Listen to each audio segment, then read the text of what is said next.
ewiase afane nyina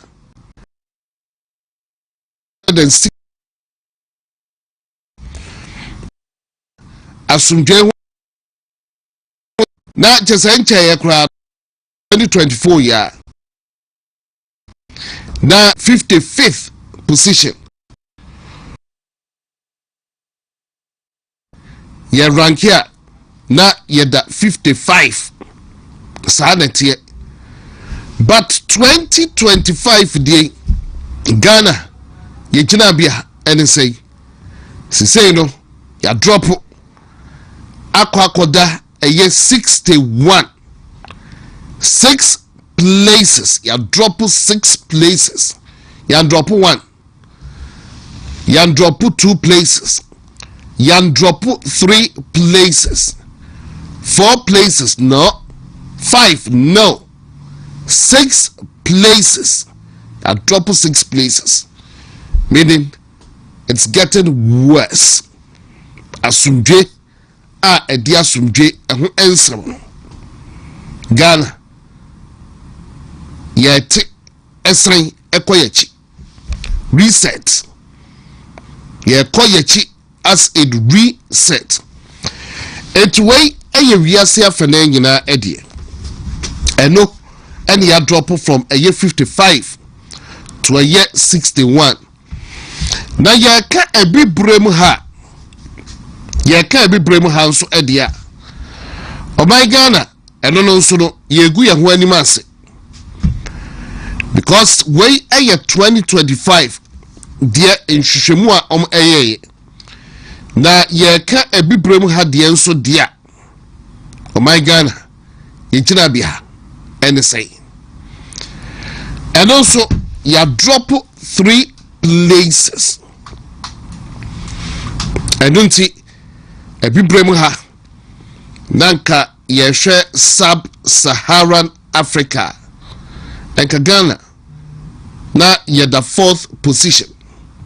And then asungeni ha obainuma ye kra asungeni aye Bible hunsem sa de ma no bi no de hwe Bible hunsem woda there be ya drop into ye free aye 4th position echo aye 7th position that is the ewo ho eno no na aye nhwehwemu omo ya research kwasi broni beka say it covers 99.7% of a world's population.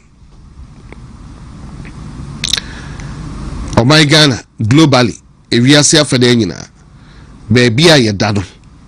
Yeah, countries be to say Mauritius, and a young idiom Mauritius, Omono Eda 26, Botswana, Eda a year.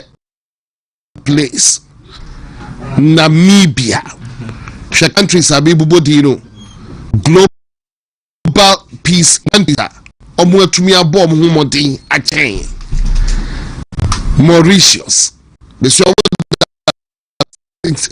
position or place Botswana 43rd position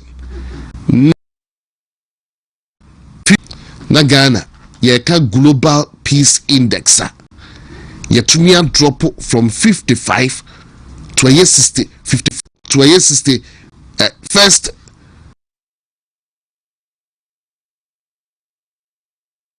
sub-Saharan Africa. 4th. What's happening? Where your 2025 due?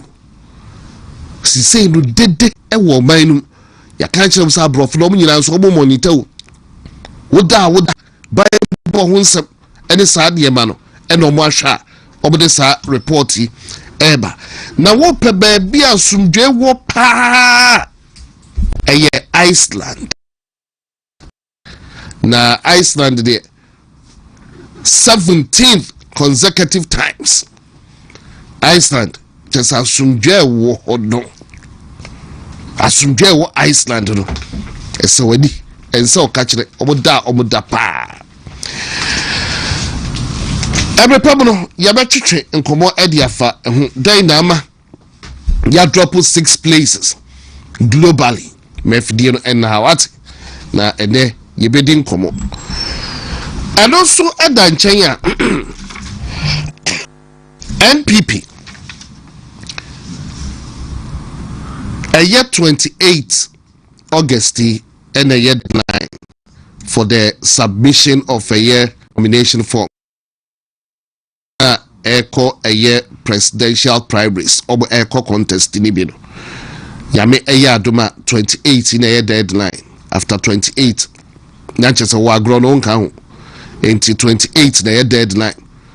Nipa beye enuma na omo ya hinsia omo declare some echo for presidential primaries the yedimo enen openia wedi kan edene de echo first to file the nominations eye kwabna eje Japan inti enen kwabna a filing the nominations eni abede pa enen ujirem ene wa filing the nominations sa dia no de January 31st obeko contest or co-contest the nabede papa or we know that for a year Kennedy a compare Japan so those super filing the nominations or China. That's what we are told, that's what we know. China yan entie say Brian a champion so likely to file his nominations this year 28th last day no Dr. Mahmoud Baumia enso filing ne de nominations no Dr. Mahmoud Baumia last day or those super filing nominations as well as Honorable Dr. Osei Duchu likely okay last day to one filing or China be filing Thursday or also anayat so be filing the nominations. It is sada and several etie. But today, party penny for ABA registration for additional delegates. Registration for additional delegates. What can I say? I call National Annual Delegates Conference. No, San Common Ekupiem. Yeah, Omokoji tu mono. Any san call for bi hobo and twaba. Ewo party numa. Say a diomo ekaho. ATNA and ABA registration for additional delegates. Sa information and a William Yamwa, our year secretary to a year presidential Ababe Tuja. Omo year bemom includes a year regional constituency election council members, regional and constituency elections and as members. After so members of the Council of Elders and Patrons, past members of Parliament, as well as former ministers and MMDCs. It is how amongst others. And then registration for a year additional delegates and also information my council said and then Tuesday afternoon lawyer Evans Osei-Bonsu ewo jumedie so ederie eyononko enche Jones Yamesem enso ebetnase na ene yebedi nkomo Chief Justice Gertrude Isaba Tokonu, the embattled or suspended Chief Justice, being used to suspended Chief Justice Gertrude Isaba Tokonu, a year, a couple of months near what say near a course na enwa media me read here ewo asase online.com ehona me read here say empo a former Chief Justices, the likes of a Justice Sophia Ekufu, Justice a year enim ono ye enim on I ye nim yebua any others etadechi ama chese omo akwa pie a year 5-member committee no enim article 146 committee no enim na opani kasiye bi odu so epiemu ho the renowned Nana SKB Asante ono so kopiemu bi na bia ne wo KB Asante o de wo Nana SKB Asante onye di paketwa make us say on the 90s. I think it's 92 years. Openi no obobra oyepeni because wo hwe the credentials keke baby a wadu anyasem ketwa yeka first black if I'm not mistaken from West Africa, or is it West Africa, from Africa out to be ekoye adwuma ewo UN and that's a World Banker digina no udima akotene chese udimde na ye 1992 constitution ya na obete yesi babafo drobafo omo etonton tomatoes ne crowd bawo ejom MPP for uncle jomuna draft your constitution yesi omo na ye constitution 1992 Nana SKB Asante and I know your chairman not teswa omo ehwe eye constitution enti koma ye babedi lawyer wa I wouldn't want to take the wind out of his sail because I'm a lawyer di ono na ye lawyer Nana SKB Asante could be peer committee nani ono and I know ye penia or your constitution so no more drafted constitution Nana SKB Asante could stream some article 146 no and you say that it's you. Nemum say entina ye draft article 146 mode air payetri ho efa a chief justice ho. And then ye bedin kobo. Befidie no enna. Etiene mema lawyer ashe edredra sa nsebno emu. Yedua achenkwa nana enwa ye ka kire ye call so ewo court. Lawyer ewa ha.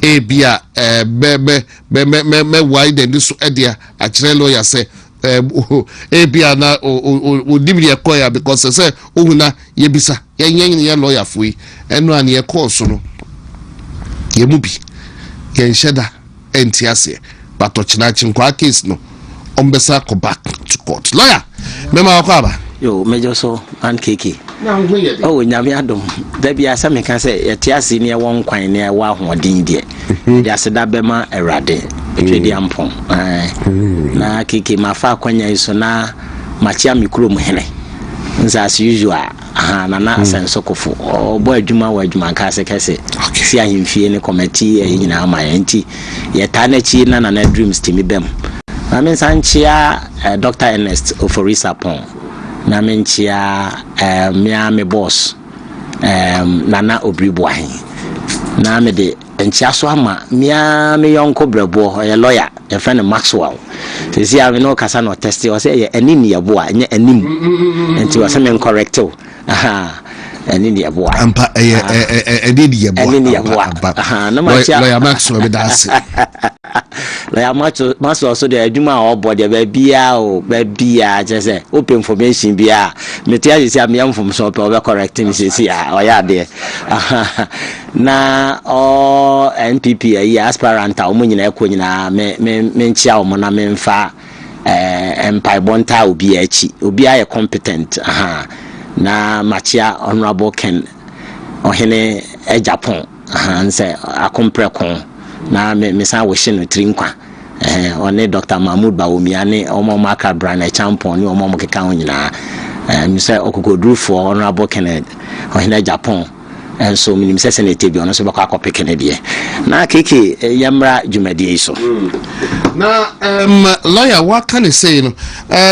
okay Facebook no obetumi akọ Facebook okay it's inactive at the moment enti nana kwame we dey best so obetumi atwa Facebook no atuma text messages coming up or popping up Facebook no WONTUMI TV live on Facebook and WONTUMI TV live on YouTube.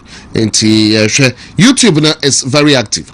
nti ye streaming dwumadi live ewo YouTube but be hwe send an akwa me betumi ageti ye Facebook no so active na also what to be joining ewo Facebook lawyer yewra legal matters bu first na fe de ne akabia akama ansa na obi right chief justice die no enwa yenua be ma achinkwa nana Echo Court the case no e Accra Circuit Court 9 na enwa die esi ene say last Thursday judge no Nkansah nti eye enwa de otenase but otenase no na ese ya hwe nim se nkobema achinkwa na bill prosecutor no ho na prosecutor no ensema o di true dwane say instructions per instructions nensa aka ekire say eni so ma achinkwa na bill na empo judge no bisa say na ayembia waye investigations no ewie o say ai investigations no there waye ewie but per instructions nensa aka no there ontumi ma achinkwa na bill and a judge no be say no why instructions say why investigations we are adena money bill the prosecutor no be can say ebi o money bill na wajani sema o de etruja eno no so ebi o money bill na wajani but enra lawyer no judge ehwe di no went me amma ruling no ewo ho na eho na eye achinkwa lawyer enso original said why investigations no area dentina umano bill and there's been an application of a year bill judge so Kwaku ship na wakohwe a year application no de ho kro de benyina enti ochina yame yadoma na odidi ruling aba as a lawyer what is your understanding of a year infonia metwe medasi keki. You see, we are being governed by the 1992 Constitution of the Republic of Ghana. And we are also being governed by acts, various acts. And so it used to be a court act, it be Act 30. If you read Article 19.2c of the 1992 Constitution of the Republic of Ghana, Article 19.2c, the account say a person, and I'm trying to paraphrase, a person is presumed to be innocent until proven otherwise. That means that nipa bia yacho na yede wakojina court to be ano e kire say unifo we innocent until say yetimi prosecution no approve say wo say nipa we ampa aboni we ni we why na tede de bia metai ka no e de ne friend boni. What is a crime? You can't say be a crime. They are say before a bit my crime, no, there must be a statute in force. That means that a statute must be a prohibited act. It must define sa boneno any criminal transaction be biano. It must define it as a prohibited act, a actor or minor rano and peneso say oye. Na di kan atresa and your friend is a crime, and it must also prescribe the punishment. A tresa sa ofum sa amrana e wose sa abone na waye no ofum sa amrana e tresa sa ade na wo ye no ye bone no ofum a punishment was ye demao. So crime no, someone has committed a criminal enterprise or criminal transaction, and that transaction goes against a statute in force. That means that there must be a prohibited act to be a woho. It is our born in the breach thereof, not just goes with the penal consequences of the law. In Tiabasana, so from Sabonena, a such a fataya demand.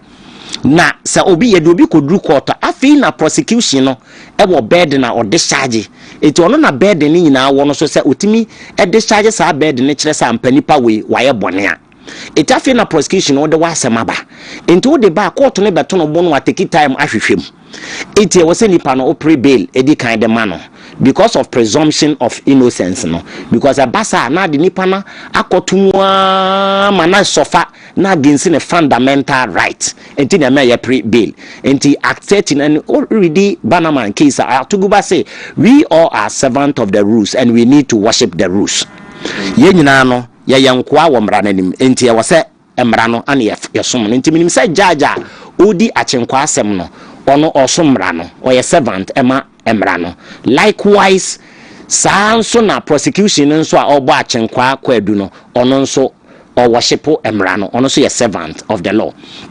So the point I make is say so say ready your authorities are akọ Supreme Court be bra mo decide a omo de ruling aba akire say the ntia ye de obi ba begina court fata say e man bail. Now before me ba ho no yenhwe bibiti say section 96 5A of Act 30, section 96 5A of Act 30 procedure na Nkansah ye follow no was it the most dominant factor for a court to consider when granting bail is the reappearance of the accused person.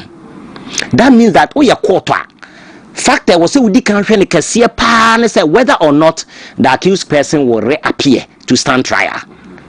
The most dominant factor say be court ababa bebejina emranenim ama emranen na decide the factor we a court they was say act na e catch the most dominant factor for a court to consider when granting bail is the reappearance of the accused person at the next return date.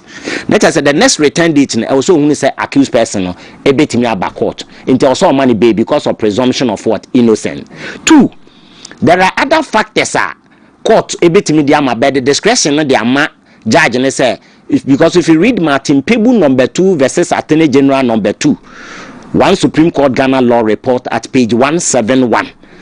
And no Martin Pebu ratio na court na establishing say all offenses here bailable but subject to the discretion of the my lord na wote wono. And my lord na discretion no betimi di ama. Banyasa my lord na discretion tina my lord no abuse discretion no. Because sa wo hwe case bit like the Republic versus Gabriel Juan. Court ne kan asem bi ho.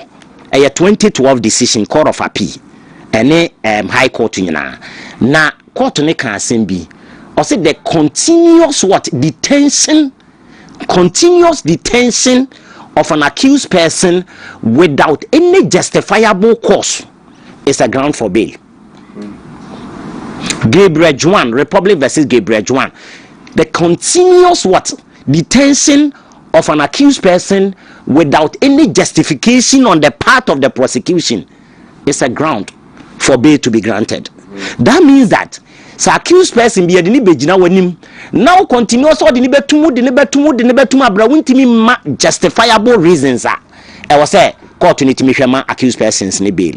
Now yemra chenkwa de no so na yehwe authorities here making yemusa ye say whether or not say achenkwa or fixed place of abode obetimi ama address say ohwehwe achenkwa obenya no whether or not say achenkwa himself no or ye fully employed wo wontumi multimedia whether or not say achenkwa a married person or what children whether or not say achenkwa obuni dia obia ni achenkwa sa wo hwehwe na obetumi ho no eti na national security minim so mo na beche na national security beche no omutumi hunu ba bia achenkwa wokoche ni easily because they know the location of what achenkwa so they know the location of achenkwa. So the point me making is say o share grounds ay digina so edema obi be and whether or not say achenkwa were men of substance to stand as sureties for him. You see now global index you be aba out say and you maybe omugina conflict a war mem almost sa atrocities are obi committed sa militarization near the day ni me be koso na ansa na global index ne de wa ba begina ba bi o but they say we are Ghana free 50th position no call one call somewhere 60th position. Yeah, 61st. Why? Yeah, 61st. The point is yeah twem ma wo koso ehunu bi e koso etuo bi a amanfo di hunu nipa o manim more na sa global index no so etiko form. So the point I mean making is say e dey be reason na judge no wa obetimi justify etimi a kire say order from above. And another ground I was saying prosecution rather. So another ground now also be same to so whether or not say accused person ni pia or be interference at the ama witnesses evidence and now say prosecution investigation or ye. Here is the case per the statement I was making it say prosecution we na juma we on investigation and that one was known to the court as a we. So when investigation there, then Achenkwa nyadia obekwa interfere with the investigation. And nyadia obetimi interfere with any witness. And nyadia Achenkwa in any case, witness okra mo de beba no more evidence from audio and I say video I just Achenkwa kasa mo de ba. Ontimi temper with sa audio and I say video evidence na wo de ba no. And video evidence no so say credible I will lose a governor. Bibia ye clear na ye clear say pictures ni bibia show Achenkwa admissible. Court ni betimi agiatum. So the point being na prosecution ne wo to justify say all can say order from above and pen instruction say any kwan say ye ma any pani be. So it looks as if the prosecution indeed was dictating to the court. The court has to look at the acts. The court has to look at the 1992 Constitution. That's Article 19(2)(c). The court has to look at the grounds. Grounds na Achenkwa betime meet grounds ni nyina. As a grounds no one on your flight risks. Uja no bedwane ana. In any case, before national security be Achenkwa na Achenkwa information say ye beche no. And even baby anu ote kura kan asem odi kan ka say asem ya making. Minu say me free ha ye beche me. But he never ran away. You see the point? He never ran away. Okotena baby otia kopim so omoba beche no. So the me pese me hunu say emra na ye de ye adwuma anase sen. Although I'm not a lawyer for Achenkwa, but if I were a lawyer for Achenkwa, I wouldn't have entertained that thing our court. Okay. Our court of first instance, I would have gone to high court straight away because court ne bi chebi. So if you look at that is why the theory of the I was also here jurisprudence the theory of the judge and I also here they belong to the demeanor of the judge. Any bibia now here judge. Judge no I can't say instructions per the instructions they say more man the bail. Judge no besides our investigations they you know say aye. And a judge no say what is his justification today into the opposing a bail. That is so. That is so. And no make us say Gabriel Juan versus the Republican. The court said that continuous detention, the continuous detention of an accused person without any justification. Or continue without any justification is a ground for bail. So what I say, it's a ground for bail.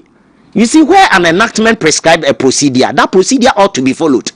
Say enactment to be actually dear when you Section 90 says 5A. Actually said the court has to look at the most dominant factor.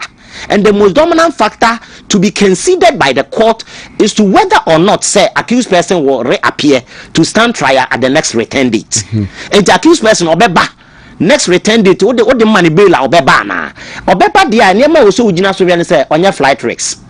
Let us say nyane accused person or fixed place of abode. What you na be say fie we mu not here. Accused person or a married person or yere ne ma. Just so jana yere ne ma ekọ adwane e kombede no. Accused person no or men of substance umbejina ho ama no men of substance na omo onipa bebre wo political party manu achi no kra no Achenkwa studio ha anase multimedia untumi multimedia ombetimi abejina ho ekra ma ne bail amana timi ayeye enti dia be condition na Achenkwa ntimi meet. You see the point? Enti enyasa wo de what prosecution or said that botrimu per and bail shouldn't be used as punishment. So giving onerous even bail condition no it amount to refusal, which was stated in the case of Martin Pebu number 2 versus Attorney General number 2. One Supreme Court Ghana law report. 2015-2016. It bail in the Quran. It shouldn't be used as what? Punishment. So the bail will be. At the end of the day, as I'm not feeling so if the person a proves or innocent, not 2 moon baby you have to go to the substance of the case and answer the merit of the case to ascertain whether or not the accused person will be found what guilty. It won't come now the merit and now also be continue on where the accused person be because of the and answer assembly what here because our lawyer I also be put to and answer even if a prima facie evidence or case is established against the accused person now accused person no what chances on also be to my opinion defense and obe open the defense, it could be say betuma ba say court no betuma the defense na tum. So afeni ya sha agro na say all offenses be a bailable, even murder cry betuma ma bail, although subject to the discretion, because judge be obe say murder me ma bail e bia opia ya be ba bebu okun bi na wo say lawyer omo attack no 3 days. Yes, a woman immigration officer no, a woman ya, but lawyer na o kwa attack no. Sa lawyer no boni ben waye. The point is that say any panel ref say in murder cases kura no, one man lawyer nyina mu amana na asem no kwa yintimi nka. Just a lawyer be gina ho ma no. Because court ni person ohun say lawyer na twitwage no a na enso dia na odi for. Nje ko ba se ebua no fa no ohun say me man lawyer na enso di na odi for. Na wo ko bo lawyer no say wan kasa so unipa ne kokum enipa ananka wan kasa anka yedi wa unipa na yes abone na sa mro be hia lawyer say anka lawyer metwitwa anye wana. And those people, the way they were attacking the lawyer, you understand that lawyer no nkyerese wo ba ya no oba beka na kyerese wa betwitwa na nipa na dibem enkyerese lawyer ne behwe ne ma bi se mra na ye hye ne kana na ebi kura lawyer ne betuma hu se ewuo no kwaye fa so ba ye no me de ya asam ka o ma mo nyema no nsi bone ebi mpe ewuo no kwaye fa so ba ye no wo se sa nipa no okọ life na ni kwan se bia yiku no ana se wo so okọ 20 years into obeka kai court ne mra no what you say and non chlese lawyer ne baba bit obi ewuo ne ye ne ya se wo yonko brabo wo ne tisti ye kohwe ball ne ade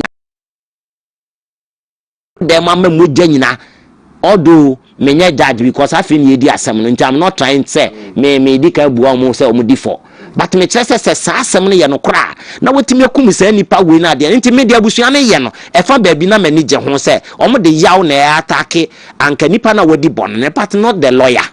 So abusuane se de no musi ko accused person ne so no e ho na ha me kra na mom lawyer na no mo ko no so no e ho ne me haw enye se me ye lawyer ntina e ma keke me kasa but murder cases ni yesese woni lawyer kra na asem no kra ye ntie de se ye nya lawyer ma no ntina lawyer no awo ba no bone be no waye. So the point I mean say I know for sure say judge ni nim bra and by perusing all the affidavit it's maybe say we na bia we conclude ewo no ho or kase per instructions den saka as a lawyer why no need to be massa instruction or give to be give out instruction to a prosecutor say on deny obi bail because there's some no said per instructions are in saka.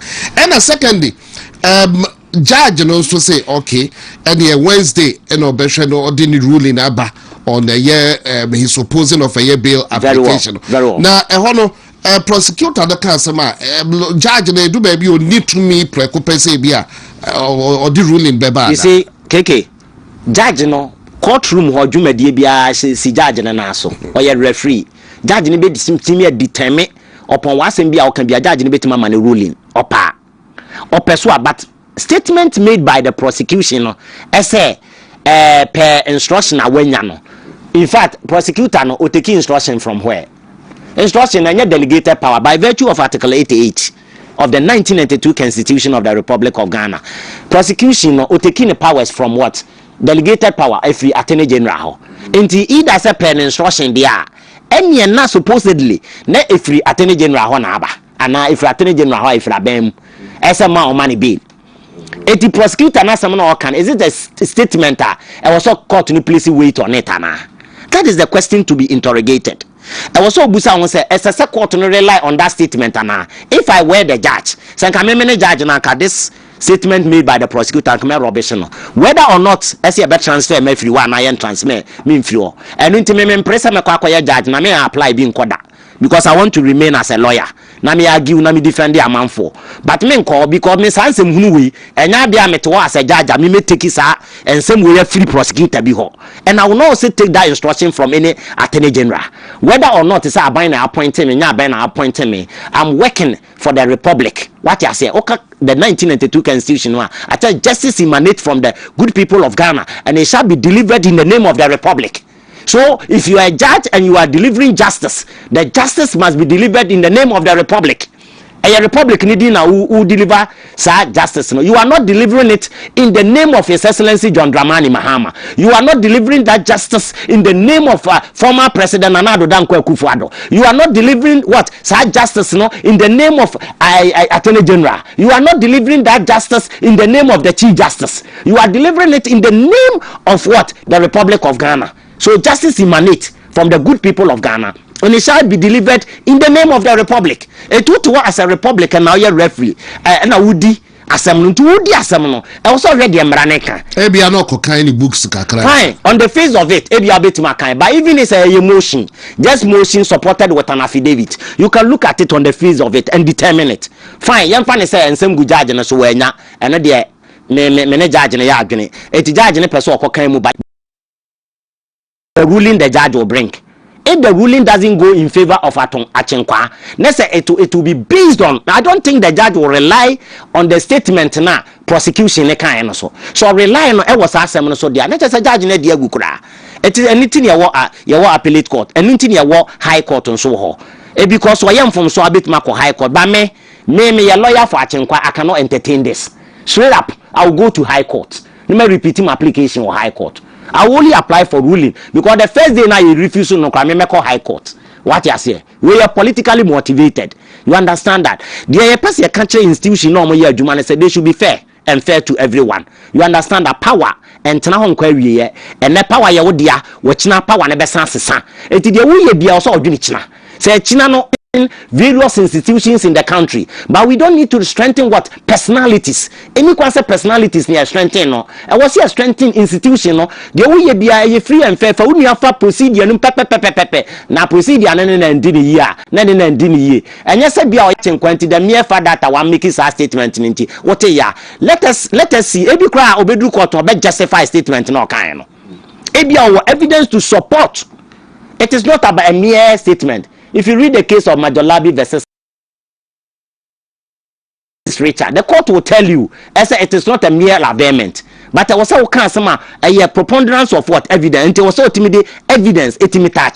What I say. So the point I'm making is we should not look at a statement, a mere statement.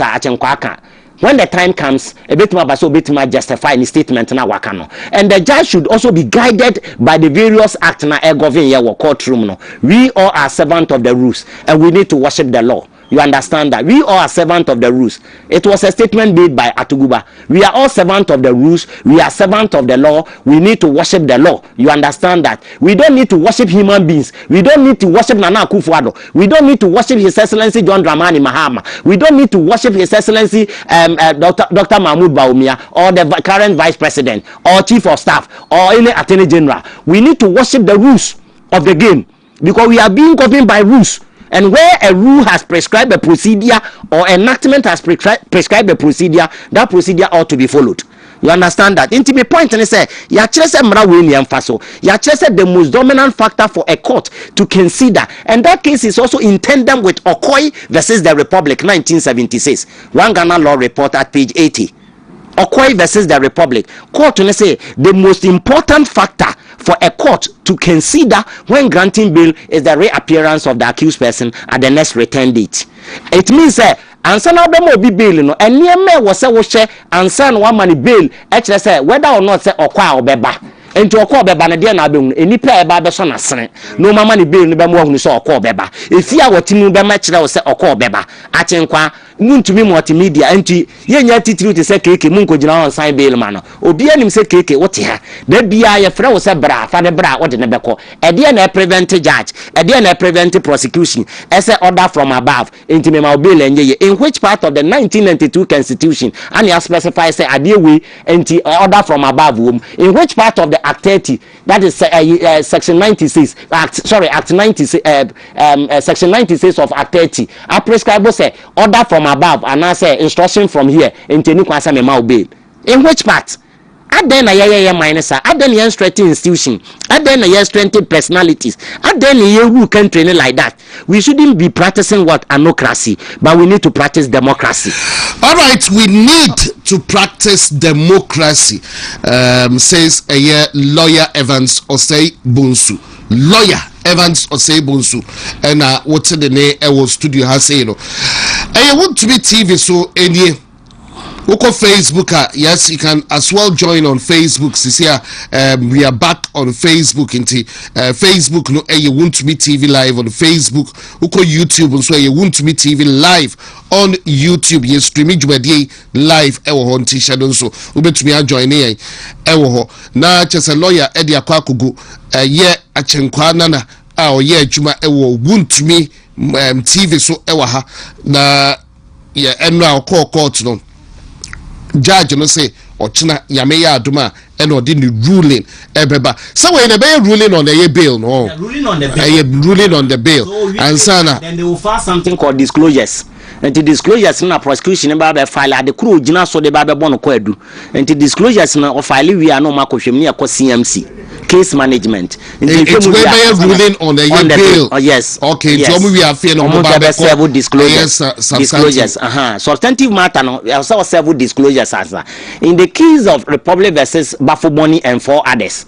In the case of Republic versus Bafoboni and 4 others, court ne say I was accused person no 7 and krata bia e be hia no ama otimi e kana asem ye said de be ya wo de pepepe ye e be ye no enti ansana obekọ trial no na wo 7 all the necessary disclosures odi ni nyina ama na krata e kire so obon kwadu ampa o kan asem no ha video ne ye clear in fact wo hwa ye mu clear ye hu ni say wo ye de ye wo charge ye de be bo no 7 krata ni nyina afi no no nso no e hwe krata nim no wi a wo ankasa prosecutor no dance ni odi kan wa be fra daka na ne lawyer for adre no matoto na no and your friend cross examination and the cross examination is a powerful tool.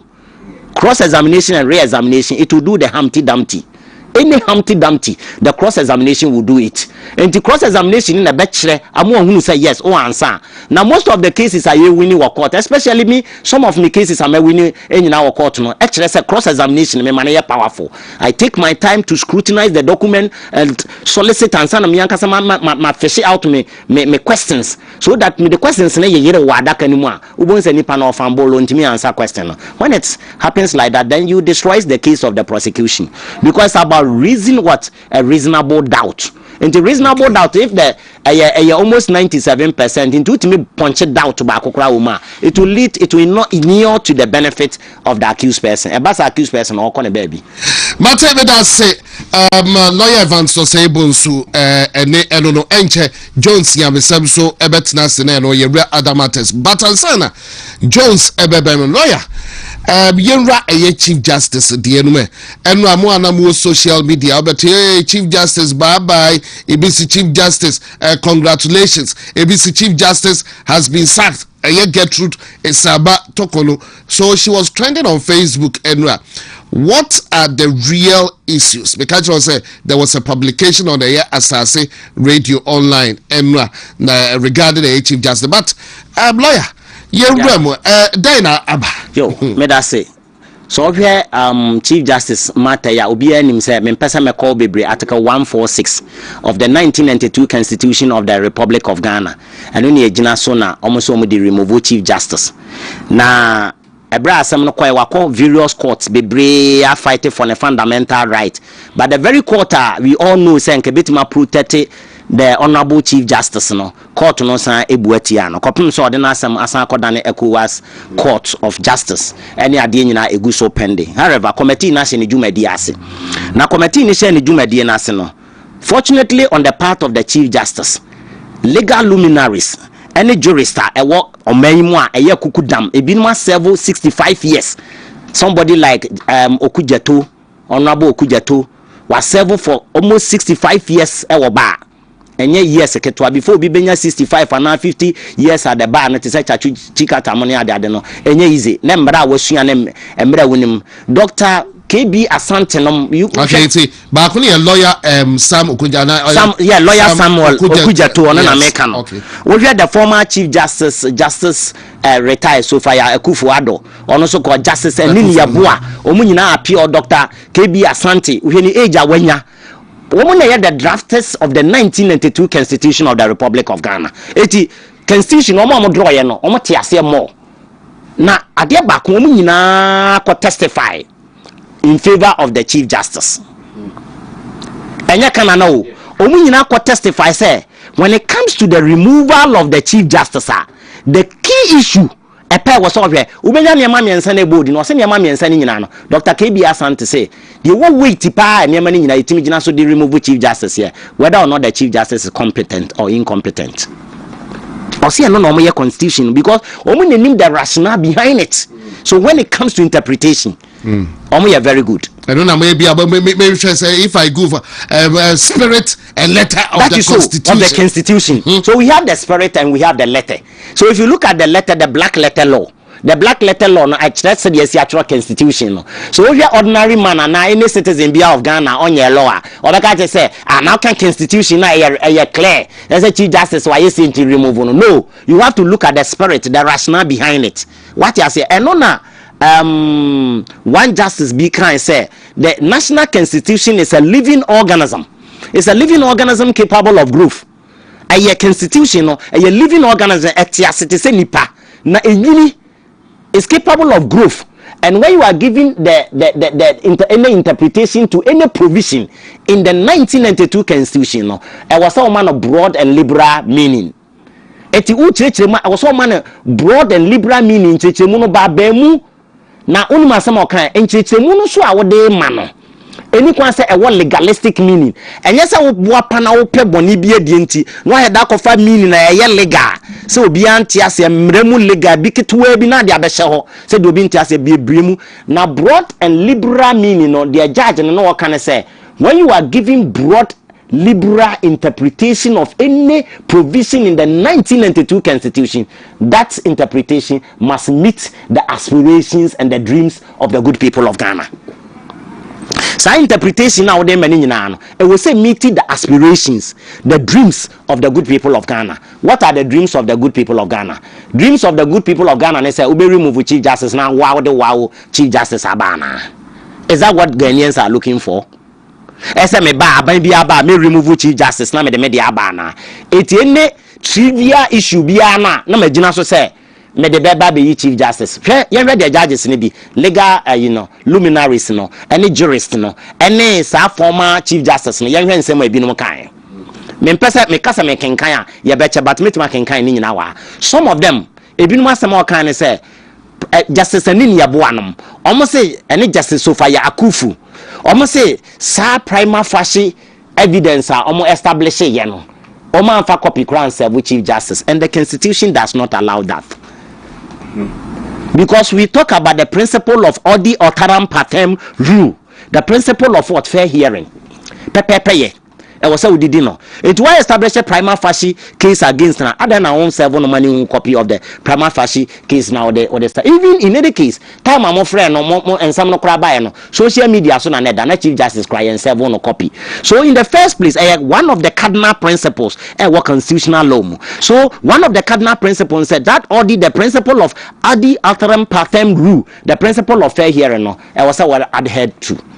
Enti also de ye pepepe ye adwuma pepepe ye ehwo Justice Anini Yaboa Justice Sofia Kufu Dr. KB Asante mu nyina se anya adwuma ehwo nyina ebia ni wa ye adwuma pepepe 2 yeyi ehwo free one mo a Justice KB Asante asema o kan say if you look at grounds or mudi remove the Chief Justice grounds no is neither here nor there because grounds no as a one Chief Justice also okọ wa man holiday oko holiday na holiday na oko no oko ye ni sika no a ye de ama no oko no one ne ba ene ne kunu na akọ holiday ni nti empo okodi sika no o diskani bi aba ma de de man se nkonko di ni nyina nse no Chief Justice na return sika ni bi di aba eho Justice Sofia Kufu asmo kan ye no retired ana Justice Anini Yaboa omumienu asem omo kan ye ne se omo penso nyina no ye Chief Justice no ye ma omo sa akwanya no mutimi de omo yere ene omo ma e de kọ no omo pokura no ma ani bi amfa bi ama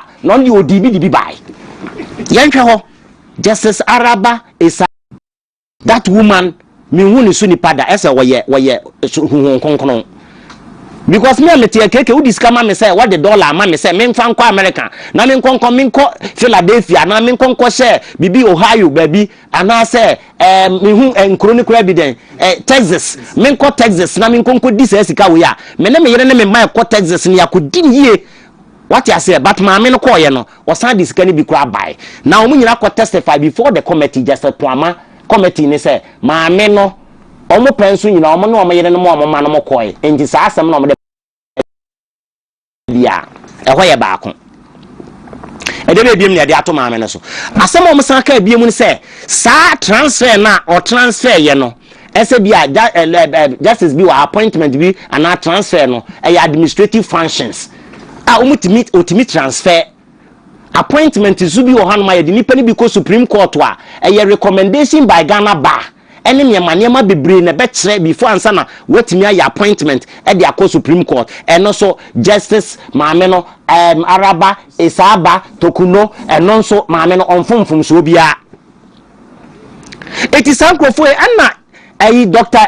KB Asante so achirem say oka omo drafted the 1992 Constitution of the Republic of Ghana ho but asama wo kan say so wo hwe ne ma miensa stated misbehavior ene ho anwan ye kan eni nyina na ene ma no de ye kese an say whether or not such justice ne competent e de ba de ne work wo ye ni nyina emu de ye na oye incompetent just because political party be essay me baso ami ankasa me chief justice me yi obi a obetimi ne me asom na aboa hwe de wunim His Excellency John Dramani Mahama ne acting chief justice led by sir Justice Pwama ne committee ni nyina krokro de John no mo yo hwe they can never and I'm repeating they can never sack chief justice. But let me tell you, do you know what they are doing? Omo ye krokro de John sa kopim say omo de acting chief justice ne be yen sakra yes niemem later omo ka tell say maame no onye boni bia but then no more term of office aso. Trust me, KK. I'm telling you because they don't have any single ground. I'll bet me they remove maame no chief justice. And even if they remove, I'm making a conditional statement. Even if they make an attempt to remove the chief justice, me facha in Chirima any dachi any ebitwa mahwe wo mo papa will never forgive His Excellency John Dramani Mahama. I like he's a nice gentleman. President is a nice gentleman. I like the demeanor. I like the height. The bibia ne adwuma and the way a manner the president talks. Shatawali was a smiley mafia. Yes, but the president also say a hard decision. Presidency so far will be the removal of the chief justice. Any hard decision abaneswa or da or gina untimi winning kwesiawi. No koya. The reason being that is pressure being a president and say on remove chief justice. And your President Mahama na da. I'm telling you. I know that man. He's a nice gentleman. President Mahama will never do that. But pressure from above, pressure from somewhere, pressure from political members of the party, pressure. Normally, yes, on remove the chief justice. I'm telling you, anything. Oh, friend, baby, as I'm a chief justice. Nehu nifia. Oh, betchemia tum ene echina ede if we have family crana. I will tell you. I will every need a yibi adem bekomenya opportunity bia. I will say it's a chief justice on committee offense bia. KK. We are all servants of the rules. We all read the rules. Yen na am renim for yesua constitutional interpretation. Yesua bibia. Anyema yaton article 146 no. Procedure on form rabia. I'm telling you, there is no single procedure and the other fast. But unim sama me onya. Any pe kukudam eko ben wotwe as a do omo appear before the committee. Opia say ono ne penso class na ne ye no. Bibia no egu man fine. So evidence ben na against the woman. The chat to kran say yes judge be ma transfer ne de na ba. Na ye kra ye tamane e kire ade wo no fe was headmaster correct me a transfer. And okwenye GS o head timika so hia wo hobiem ne a transfer. So administrative functions are all performing. Boni bena chief justice why. And yedi guma me nanimu ase. You see, hey, na met one man maka se na dua munu mpo ne ye ni se na dia na di be dua wuye. Oye e ma munsu mame. Na se dua munu mpo ne ye. Na chief justice mpo ne nya no na ye ni se na me lawyer Ivan so se bonsu ne nya. Ubeye biano ewawiye wiase na wana yobidia something must create something before something can come into an existence bibia mo bibia bibi ntime ma wiase ete wiase wowura ete ade bia ubeye bia ubenya ho asotwen se kwan mo fa so remove maame no anya kwan pa asotwe kase beba o man no so. I'm telling you, a kwan mo fa so remove maame no se nya apa NDC will have a big problem. I'm telling you, they should have a genuine way of removing the woman. But the grounds of my submitting are frivolous, vexatious, and same should be what? It's abuse of process now. It should be what?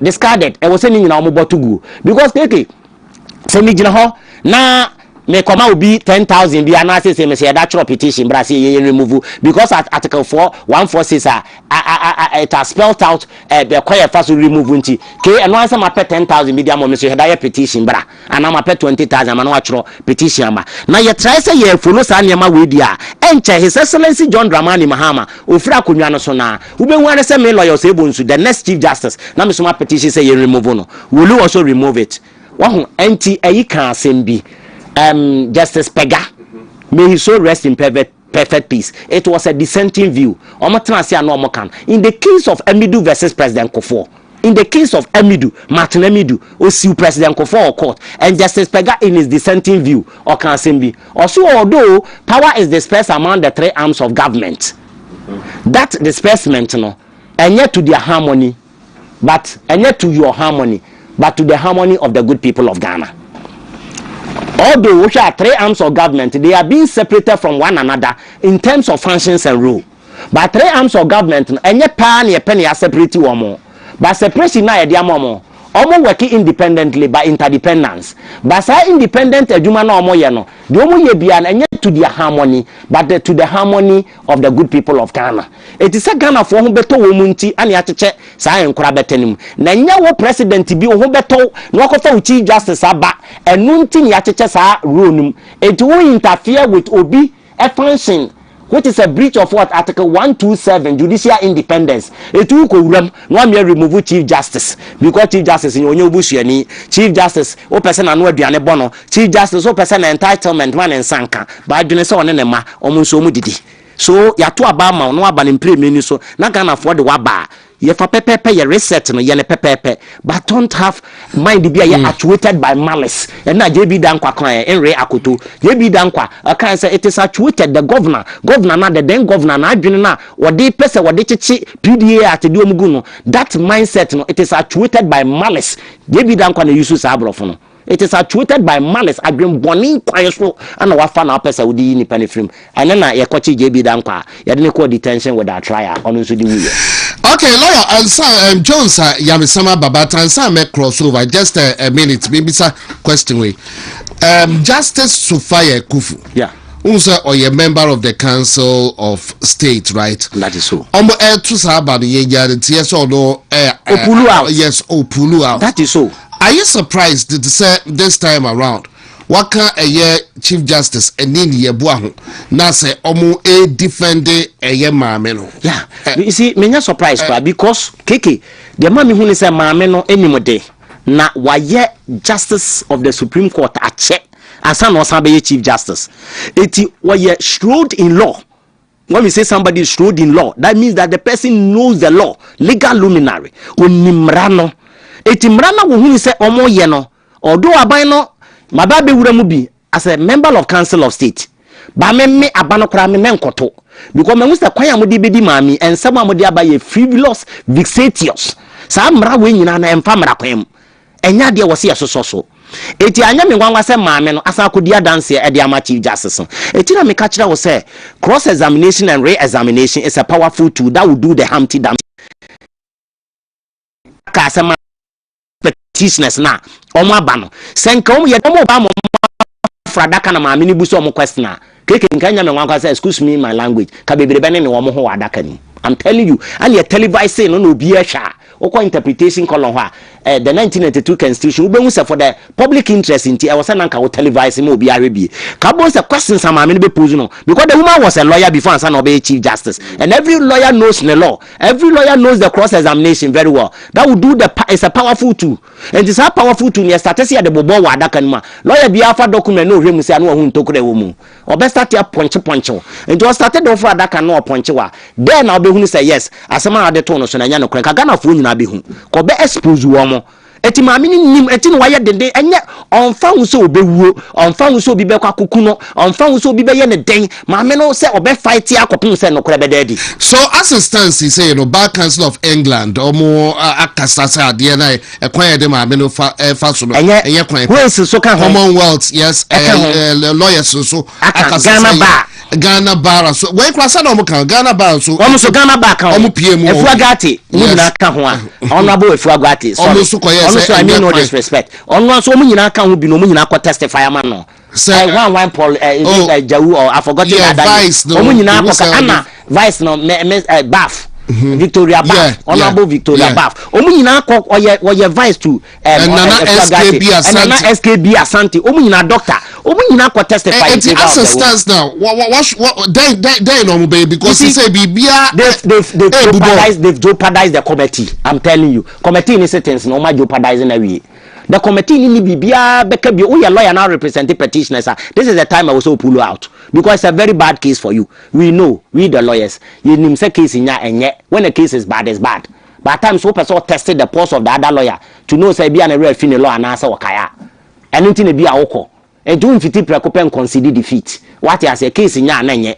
What you say and also be said mrani be a lawyer na other side in the real fee be a one farmer or the back cantana. You see, and you maybe one my we see when is a committee nka we cross started by no. And we say when is a committee mujume di nyina. And ya fee ani ebeka sampa President Mahama no person ka obeye ni bibia nti of procedure nka mo say ade no ma yo ma dwen say nko mu be yi na nyame na achole you understand that enkrani ka nyame na achole because the nyankopon ya ade no ota maame na chi a wonu se onye mfumso bia ana nipa kuku dam nyina ko testify de ama no edize mu ko ja na me megina nka say President Mahama ene NDC aban no mo peso mu ja maame no ene ntina na mo fa procedure keke nyame na atua mo soka what I say wonu se de mo ye na it is actuated by malice, bad mentality, spiteful remarks.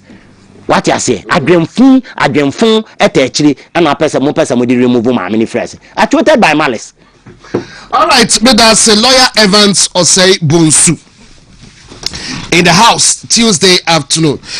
We are trying to be so talk Ghana so any live on WONTUMI TV.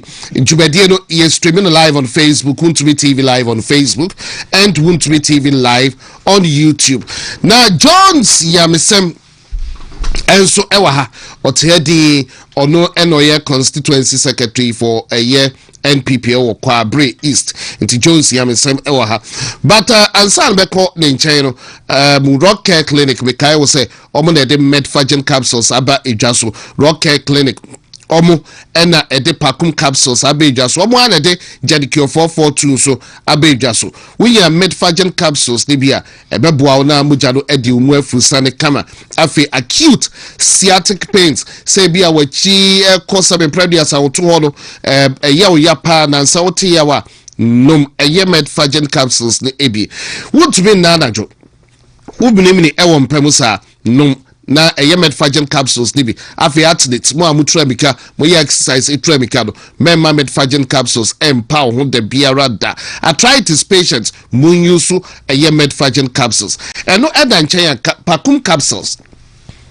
memedru opese wo ye berima na say yes anajo there bobo there so nsa beka ye pakum capsules nibi sanso na Jadikio 442 eno ma edru 7 previous ahemfie ho no niema enkoye na chese opese wo siesie ahemfie ho na bibia ye kama eno ane Jadikio 442 white ne ho kro de benyina ko na kope Jadikio 442 nibi from my truth so number is 0248 885040 0248 885040 and now to be a friend 0244 183230 0244 183230 no apel kivo 4-in-1 Gary soaking mix fia badi edie kona kopebi Gary na kama me say ache kama nkate wom milk wom sugar kakra and omodia awono nicely packaged ubetumi atobi no edi no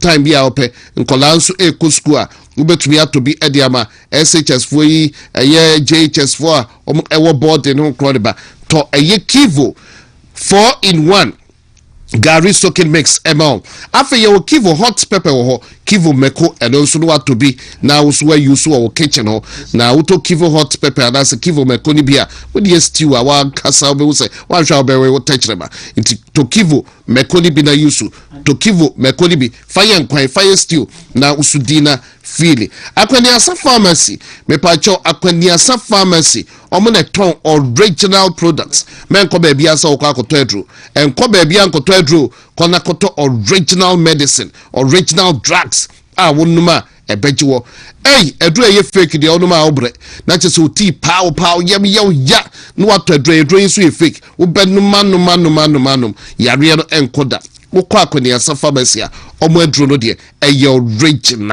original products oboko craft free source from matrofo so number is 0541 600 879 0541 600 879 afa me fa we famina me nko ya me sab enchen Ruta natural products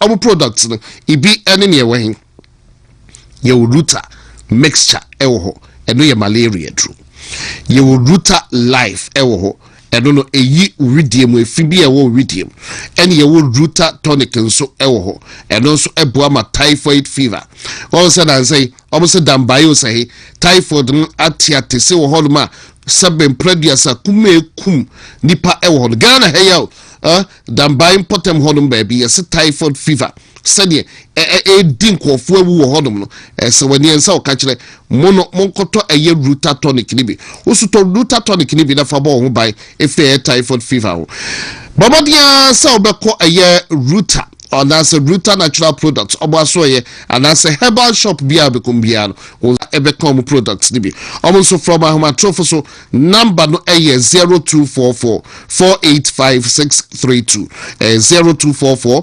485632 o from ebejo so o kwaye PFA herbal Colinac herbal Blessed herbal Eden leaf herbal amongst others ababi abekobian kaso pe Ruta for enro ni bi wo yan fie dumi no amepacho ma sa akola do ebi mo ebi abu feeding kola breastfeeding for nso mamo nko edro yi ya say mema akwa ba na ho tete yamia do bi akosopoko yeda yamia se yeda yami se bi die ikoshemu mo fa che bi se me che uko baby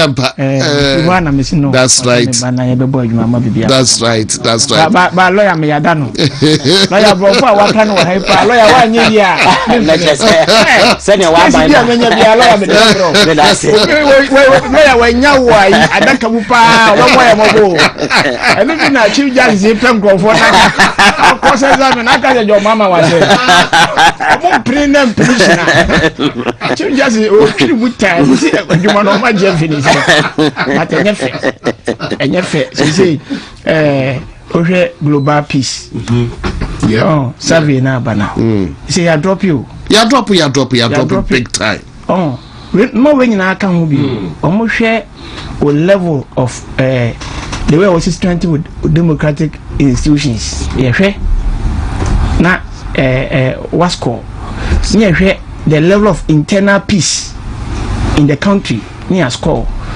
ni ahwe said the security no omusi omadwuma efa ewo memu say enipa hoto no wonnama there's peace, there's security in the country. These are the caveats amore normally assessment na 8 months pay in government o dey hwe aban baye omaya asundwe wo asundwe ni omaya civilians etimi sorry no mko police station ni akọ bro police for to bo glass na police for there be american police for ejina ho na komodo mo sa to criminals ni ko senior man mo de munya wotre na mo se no ma we da obeda omanya obi ye adwuma mobile money vendors. We have seen so many examples.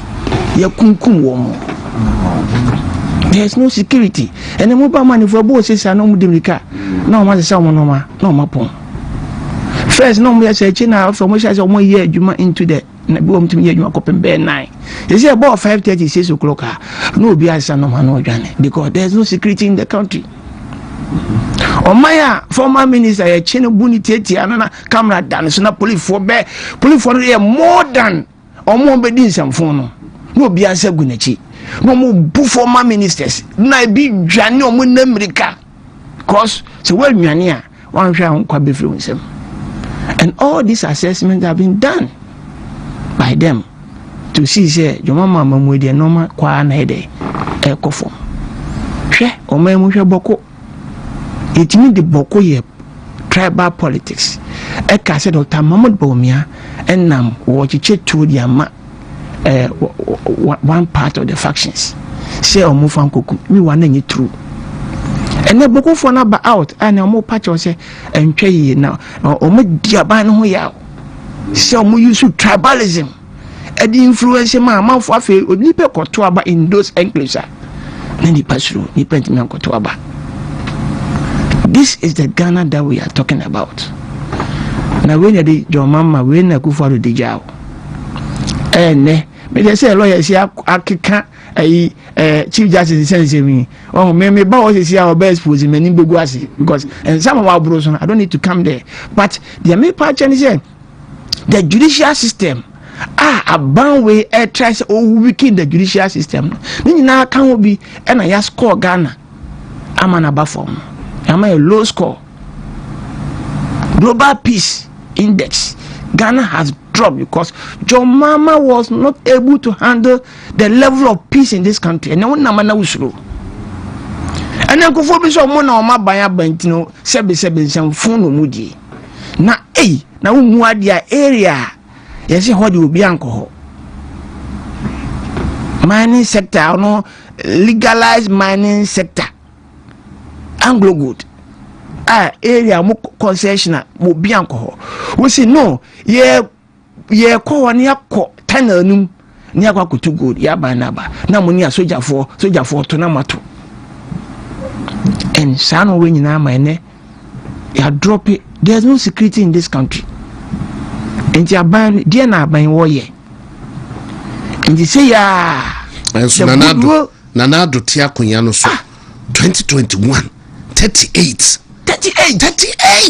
a drop but 61 serious 55 last year yeah drop but hey it is serious and you know and this for masa to abama mo so maye adwuma o sa animu na mo de bi animu no mo kan wasem no we are 8 months in government.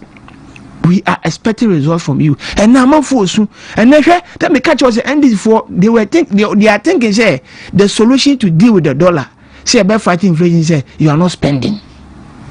Indeed the government is not spending. And the nipa who chire wom. Who spend kakra pe was not dollar. So much more solution to the dollar. And then who spend kakra bi pen. Nya dollar sha se ko nanim no. Dollar na mo dey politics no. Is it not rising? Say rising ko. I say I do 12, 11 to 12 and echo. Nana say where the sorry say be twa good afo. Nan say omo ade betu justice say oko banks na.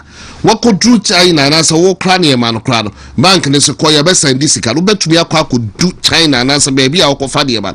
Sika no emo no mo asan afa plane na san ba. Na che say omo ntube forward sika enko. Dollar de bi ni ho. E bi ni banks ne bi ni. Ebi ni any bank so enso kura the 13 so entini eba ne say what you do is that this all call abochi ho we call black market and all per dollar ni bi over there it is 13 Ghana cedis plus and send wait me assessor it is say there na and this for omo yemaye omani ho kire and we say there is no money in the system. This is a project and another go forward didn't saki kan ya ye could do baby nyina and baby ochi aka could do nyina and this for but there's no single project our motoaso hwe enkra kwan Accra to Kumasi road me nyare ofasa kwan so ahu me omo amasem ye me yane omo buses no omo bre omo huna mane bus bi wetimi to amanam wo se wa na to no na atwi boys na if time back time na hangi and so there be a bus in nam so sa it is okwa na so okodu sapema area and sana bedu amasama obetra amasama na odu baby overhead ni wono na wa waje ho mena what is this enti abanu hu say 8 months this is an international road anytime bia ka ekoneba sa kwan ne kakra ba bia na ndaka kufu ayeduru ye and this for multi binya sa kwan no magana for wonto mo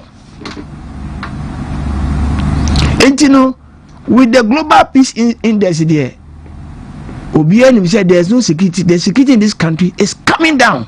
I don't know man for the idea you so and then they say Ukonas omo mutu kwan security wono uko UK kakra na so president tata me ye pemi achimia no mama ni ama papers ni ama ya grant asylum no akwa kwani say no say amount for the John Domani mama din enam say you so Rollins time na ye hu we yes we ko die do wo jama and o ko jama hwe me say ku for time uko die do na say uko sick podcast na say wo de uko this of Ghana on my own stay cry because Ghana had a level of peace in the country, but I said there political persecution yes sound din ejuma na wo ye kwa ni asaba be gunama. Look at what they are doing to John Chairman WONTUMI. Mo dia ba dia yanti committee ni enye what you say mo freeze the sika ni mobile money crowd they send it mo no crowd no mo be freeze na account. What's the meaning of that? Chairman WONTUMI dey money be no dey am me wa mo ko fo na ya bobo mu din no abanga ni ayi e fen say Joseph Yami ya bom and dey mo ka kwose carpet ase eni guasia mo di gu MPP for na sisi adapa na osikapuduo na ya nya obi ama na me clear sisi adapa o FBI ankanye institution bi kwa in Ghana FBI be clear sisi adapa ya nya obi ama na me clear na do dam Kwaku ado on first cathedral no ya nya dipa mo ma clear say international organized audit firms and the Bible Johnson no corruption be anya de ankoso na Ghana de obia be hubi Ghana obia be hubi omai na nana go for to no kama but the everybody na ebeba me say obia be hubi John mama spend is now they say 8 months in government and you know and the Koko John mama trimodin na nada go for a buy from cocoa price of 8 million and they go 15 million one train was a mass or 31 million cocoa bag bakobo e bin si wo Ghana history muda e bin si da but we had our brothers in NDC a punchy hole say na how dan ko oyenipa boni ni was nke dey 70 million and above you find you crying 60 million now you have the power. What you are doing is that a neko ko what they say 1.2 million and a 2 and if nyame o man say nyame from boni nche omoda and then go to the farming communities and see how people are angry about NDC because much chomuntro and some kind man ba kon me wo videos bi kura man ba ko me ko wo say and for kan se nto moto oba man dis no ntino okobo obosia and na wakototo o se Koko no new price ne maya Koko no o se o Koko se sia na se new price man na se o se o ton o de beji old price no enti wakototo Koko ni bia o de twen new price because and for so mo de be ko 60 million na 70 million ti wanya kura no se wakoto one bag 31 million kana se and for etum de ko bia 55 million na or them bear 24 million one bag and wakoto 50 bags wakoto 50 bags and ensi hu na ye si Koko busa okoje na ensi hu ye si hu no oton a wontimi sika na obenya na ensi hu no ko wontimi fantua ene waboka because no nimsen ko de be kwa kwaji 55,000 na adwene mu na se ka wanyamfa so bebreti ko tinsi hu no kwa na obese nyamfa so. And the cocoa farmers are crying. Na mudi bedi obi kura omo muton cocoa so mudi masa be come so because munya ma cocoa for no be to aba de ma NDC because they were thinking say you to aba no wi a omusika sembe dey e be koso dia mom. What is this? And then na NDC for mudi yeko. And 24 hour ko me omo kan wasem bi kura wo. And nguase akwa aba NDC. And na mu kan 24 hour ko mu ji agro. Mobeka musumo lunch na mo lunch na 24 hour come and one sem say but would you nyawotre your privacy ne baba ye so your privacy ni wia me say MPP mo ye do When say waiting will come and was so dear, but I will form kakra. Nyame adoma January, you better aba near ye flag bearer. I'm not the enemy. Now, ye flag bearer money the anymore, meaning say, I be focused and united. But maybe dear, I believe in consistency. There should be consistency in our political game.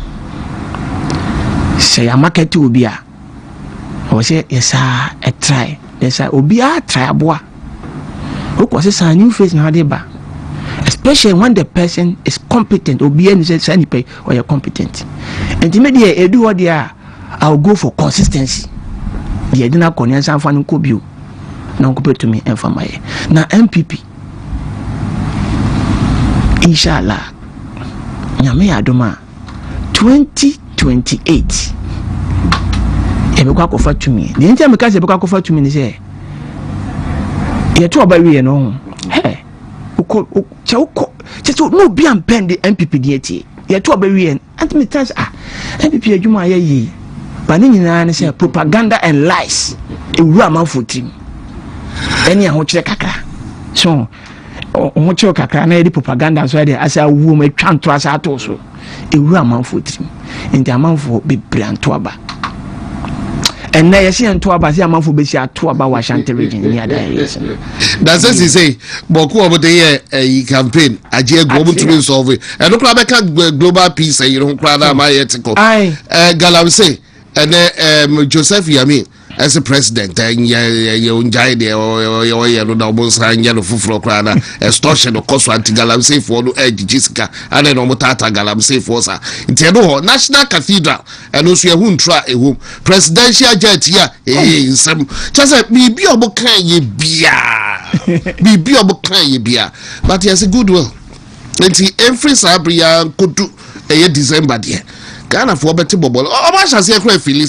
But I would say, and then me say, and the Galam say areas, Yakoto about, would move votes and people benya. Hey, Omun to Omo pay to your boy, and this one has told me one of them. And I'm extorting money. After extortion of money, no, Master Omunko Friday, I could go no Mutuntino, Omwa. Omunya kwanya na ye dem latu won banya adwuma na mane ene ya chichi omo sisa omo no ma ane eja endi fo na gum ana omo de omo kwa na ese asase ne kese. What is this? Galamsey ka ho asem edu ba kwa na endi fo si ye declare state of emergency ene de ye ntimi declare ene makoji Galamsey na free omo ye mine ni nsem ana moa na mutu enti oboso obu wasa na otu na panyin bi na ye de ene dia na ehso no mutu me say ene ekoto obo Galamsey site omo nyina be sori no maba be di achi bara chia na muyi se de pese ye ne se ye biem amanfo ahase omo amanfo ahase de pick of forms submission of forms na ye de ekoso kakra ekoso amanfo ekoso submit of forms ye beya mana e kama message party mpanifo say election we ye mananye free and fair na ubia akwanya bia wo bia ye open the platform for everybody. And I know say we have learned something from what happened the other time, and this election so far me who say bibia koso bia say ye bibi de etie everything is in order. Omo contest kwa now they are now testifying. Na ebe say wa obenya akwanya say wo so pre to many bi no unya akwanya na say wo kasa na waka wonsem kama and then baby Brian Champion invited secretary, so I was there. The man talked very well. He talked very well. One kasa bia. That is how we want things to be. And when you say kasa ye pass the kanika don't about me and what topic. She kasa ye pa there. Nobody can be compared to about me. And as I said, and go for be one man, you do one man, the future ni omodia. But I say pa there. Consistency. Oh, Dr. Bomia, you're young boy. But and there's so much now, say Dr. Bomia, election is just the lawyer. I'm about to see future, the amount for the message of about I'm for future. That is the beauty of democracy. I'm for future. Make me about that. But they say party. Now party. I said now about. I said now about election with the 8 years. BCBNC you. Election with the 8 years. Na one and you was about to call 8 years. I do baby. Before no ma opponent de enya kakra sakon oba campaign and not just we so competent to na ka John Domani ma bet me be president akọ am ya to aba atia ne woefully am this man will come again or buy what has he done. He's not been able to do anything. Look at how he's handling the dollar. There's no policy in place. Foundation led to hono US crisis, US trade crisis. Now they are beneficiaries, and then good for oil, and home for so, and then now they are benefiting. But obianim say, o pesa o dollar ni nya hoden a, we see the no enya hoden tia dollar. And yes be a o keep cedis no. Ama man for one achrom na say demand for cedi no aye high ama cedi wide. There be o keep cedi so a nipa so nya sika nye dey and spend ho chebe bo man num. But what you do is that you invest in businesses, trade, industrialization. Now, mo buy ya factories here be across the country now. Be what differences of completion. Mo buy ya, mo share mo budget and mo say 1D, 1F. You are not going to invest in that again. How do you boost industrialization? Now also be a 24-hour economy. A day now the be a 24-hour economy no. And same baby ohonoma ye beka. Ejimese fellow countrymen. NPP for say you are coming back again in 2028. Yes, Samu Ubi etia on us be out of fat channel. Me see Alan Ba ye be general party. Alan Honorable Alan Kojo Kyeremanteng. We are waiting for him to come. Ye be general party. You see, say Obiako Kabi man the who ya actually. Any question? This Obiako Kabi man the who ya actually. Acquire Alan a deserted party no. It is so painful. Okay? Politics is a mafia more. And I require any mafia, mafia bay, any mafia. So, impo se bibi kwanes will be a mafia. If you love the party, you no go and form another party. Say party in day in lose election. They won't go support on that party. They just say you are wishing say party in lose election now with the Emra. We are politicians, we are NPP near. You should never think that way. Who for NPP? That spirit is coming back in the party. In time because say Obia free party numbia, the person is welcome, including Honorable Alan Kojo Kyeremanteng. Any supporters bia omudi say na unsankofo bo kwa omkodi ala echi. Omunyina say omunyina e back. Mini Gizo. Look at the kind of work that Gizo was doing. Gizo. See ya call Gizo. Yeah, to the extent you contested 2 times regional youth organizer Amfa. Now Gizo akodi baby. But brothers welcome in the party. It the best baby and no man ko ye bia. Party for so koi na want to tubu amma park no so they are fine. Na bi nso koya omguso to tubu oba park no so. Obu ti o. So oguso a to tubu oba park no so. Bia. Sisi asa mere ye bia mu. Bi kwa na china kwa banu hu. Unu hu na so toilet ba e show remorse. I was a party in the chow. Kobe window na ye bi na mom o ma window no close dia. Nessa what the party and you do on my bed and the amount. And the best say Honorable Alan Kojo Kyeremanteng Obia. The party is for all of us. The airpage is here unity. And no man lucky now election call ye pa what say ye coalition. So no go for be to be more team form. What could a mic ye campaign man? What did my come what did my career it was happening, but never send a before you will be a dear channel. But now, I'm end this for us another 4 years. Be one. Look at the first 8 months how we are suffering in this country. Yeah, but our brother, what government or bar or this share papa good crime, I'm will be a bad way or mine. And she said, I will my control exams are control exams are registration fee or they are paying BC registration fee, they are paying. I go for the son when I'm free. education system. And almost everybody in Ghana, when you are secondary education, there were beneficiary. We can't go for one thing, I can't be crowd, but can't you can, or better you can say. And Kunta 1+1, obey me. We and this one MP before was say, you better bomb a girl and he be access to education. Now we are saying, it will affect your economy. But we are looking into the future. But Ghana for who is that? Omo say, oh, you want to idea is for the NB. Which any system. But meaning say we have another 3 years ahead of us. 3 years, okay. I am not a prophet of doom, and I'm not speaking doom for the NDC. But so far, say ya 94 by your money there, or man who because so far no foundation. They will tell you economy no. How to handle economy no strategy is all about keeping the money. Uko economy when demand and supply. When there is demand for seed, that's a seed in the not seed in young wedding. Now one find seed in this one corner. How do people get money to spend? And you know now what they say I want na abo man they are not spending. Contractors cry on becho mo kakra almost so much ya seed in baba system am obi anyama demand na the demand for dollar na akọ form. And if that's the case they are not spending and now what the abo man ya besre. This is a clear opportunity for the new patriotic party. We should regroup, reorganize, rebrand, and recapture power in 2028. The big members had say we are supposed to be united as a party. Obi aboni odi bia edi party ni bia no ya ba yan fanche ni pakro. Na sa ni pakro ni one vote no. This one on fa koma pa. Emeye adwuma emeboa party no.